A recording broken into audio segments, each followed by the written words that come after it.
Bismillahirrahmanirrahim. Assalamualaikum warahmatullahi wabarakatuh. Alhamdulillah. Ahmadu wa nusalli ala rasulihil karim, amma ba'd. Sekarang kami akan menguraikan tentang pragmatisme. Pragmatisme berasal dari bahasa Yunani. Pragma artinya itu tindakan. Kemudian pragmatisme adalah aliran filsafat yang berpandangan bahwa kriteria kebenaran sesuatu ialah apakah sesuatu itu memiliki kegunaan bagi kehidupan nyata. Jadi seperti itu. Kemudian menurut KBBI, pragmatisme adalah kepercayaan bahwa kebenaran atau nilai suatu ajaran, paham, doktrin, gagasan, pernyataan, ucapan, dan sebagainya bergantung pada penerapannya bagi kepentingan manusia.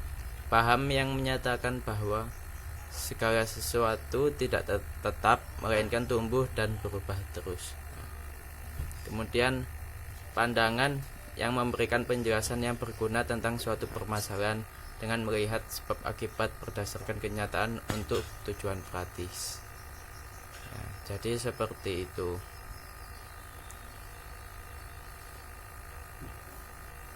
Melihat sesuatu permasalahan berdasarkan kenyataan untuk tujuan yang praktis.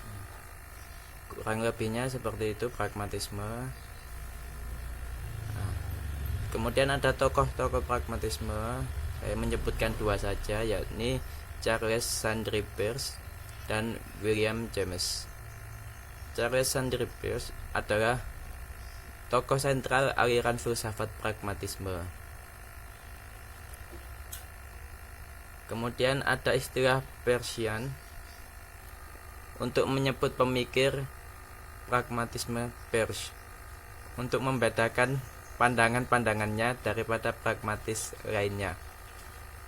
Dia merupakan seorang ahli teori logika, bahasa,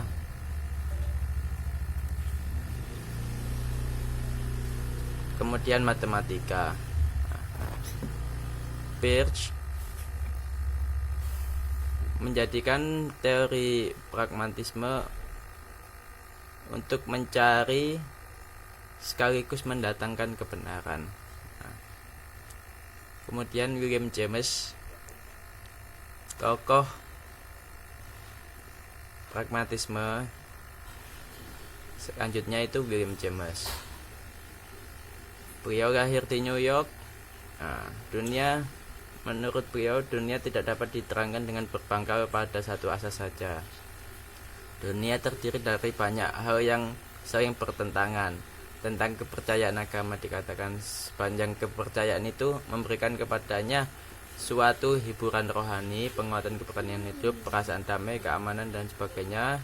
Segala macam pengalaman keagamaan mempunyai nilai yang sama jika akibatnya sama-sama memberikan kepuasan kepada kebutuhan keagamaan.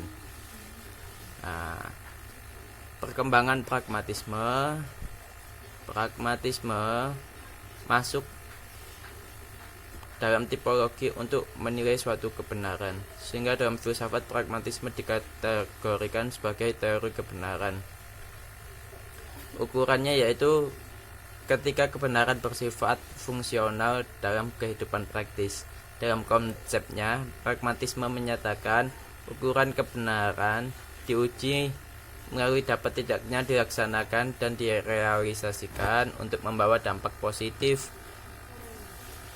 kemajuan dan manfaat. Lebih jelasnya dapat disebut pragmatisme memandang kebenaran, arti atau nilai suatu gagasan harus berdasarkan dari segi praktisnya. Kemudian ada ciri-ciri pragmatisme.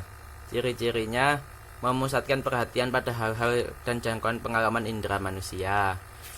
Kedua, apa yang dipandang benar adalah apa yang berguna atau berfungsi. Tiga, manusia bertanggung jawab atas nilai-nilai dalam masyarakat. Kesimpulan, Pragmatisme adalah aliran filsafat yang memandang baik atau tidaknya sesuatu berdasarkan bermanfaat atau tidaknya sesuatu bagi masyarakat. Nah, tentu saja pemikiran ini sangat baik karena mengajarkan seseorang untuk melakukan sesuatu yang berguna bagi kehidupan di sekitarnya. Namun pemikiran ini tidak bisa dijadikan satu-satunya dasar filsafat, karena jika seseorang berada dan terus hanya menggunakan filsafat ini, kemudian dia berada di komunitas yang melegalkan tindakan buruk bagi suatu kaum, maka kebaikan adalah keburukan dan keburukan akan terlihat baik. Kurang lebihnya seperti itu. Wassalamualaikum warahmatullahi wabarakatuh.